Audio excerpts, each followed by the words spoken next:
বলিউডের সাবেক দম্পতি মালাইকা অরোরা ও আরবাজ খানের একমাত্র ছেলে আরহান খান। এ দম্পতির বিচ্ছেদ হয়েছে অনেক আগে। তাদের ছেলে থাকেন মা অভিনেত্রী মালাইকার সঙ্গে। অন্যদিকে অভিনেতা আরবাজ খান দ্বিতীয় বিয়ে করেছেন। ৫৮-তে দ্বিতীয়বার বাবা হয়েছেন অভিনেতা। ২২ বছরের ছেলে আরহান খান হাসি মুখে গিয়ে সদ্যজাত বোনকে দেখে এসেছেন। সদ্য মুক্তি পেয়েছে রশ্মিকা মান্দানা অভিনীত থাম্মার বিশেষ নাচের দৃশ্য। সাংবাদিকদের সামনে রশ্মিকার সঙ্গে মালাইকাও পারফর্ম করেছেন। সম্প্রতি এক সাক্ষাৎকারে সেই আইটেম গান প্রসঙ্গে মালাইকা বলেন, আমার ছেলে পয়জন বেবি দেখেছে, ও তো সমালোচনা করতে ছাড়ে না। আমাকে বলে দিয়েছে তুমি এরকম করে নাচতে পারো না।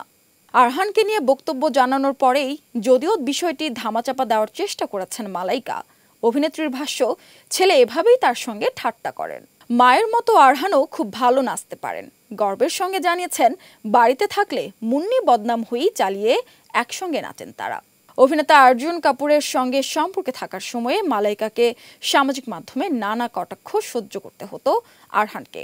সেই সময়েও আরহান মাকে নানা কথা বলেছেন। প্রকাশ্যে জানিয়েছিলেন, মায়ের এই সম্পর্কের কারণে তাকে নাকি বন্ধুদের কাছ থেকে অনেক কথা শুনতে হয়। আরও সংবাদ পেতে চোখ রাখুন প্রতিদিনের বাংলাদেশের ওয়েবসাইট, ফেসবুক পেজ ও ইউটিউব চ্যানেলে। এতক্ষণ সঙ্গে থাকার জন্য ধন্যবাদ।